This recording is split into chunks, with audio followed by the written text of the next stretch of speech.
Thank you. I don't think it's fair to kuongea baada ya Bishop, lakini tajaribu sana. So nataka kuwashukuru wote wanakamati wenzangu na Wanakenya kwa jumla kwa sababu ya vile tumeshirikiana katika hii safari. Kusema ukweli, imedhihirisha ya kwamba Wakenya wengi, watu wengi wamehuzunishwa na hii kuachwa na dada yetu Betty Bayo. Pia vile Bishop amesema, niombe Wakenya kwamba sisi zote tumeguswa kwa njia tofauti, lakini ya muhimu ni kukumbuka familia.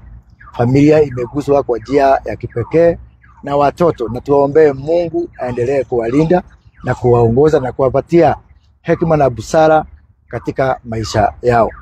Pia Bishop, ni kushukuru na familia zote ambazo ziko hapa kwa sababu ya ushirikiano. Kusema ukweli, wakati watu wameshirikiana, hata Mungu ako ndani ya hiyo maneno.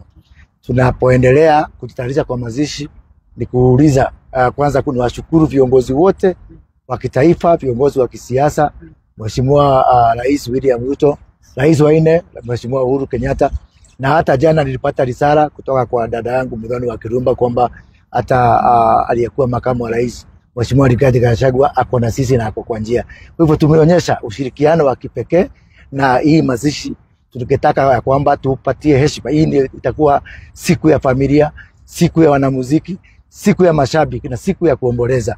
Na kwa hivyo ni wakati wa wanasiasa wote, viongozi wote kuweka tofauti zetu za kisiasa kando, ndio tuweze kumaliza hii safari. Asanteni sana, Mungu awabariki. Thank you.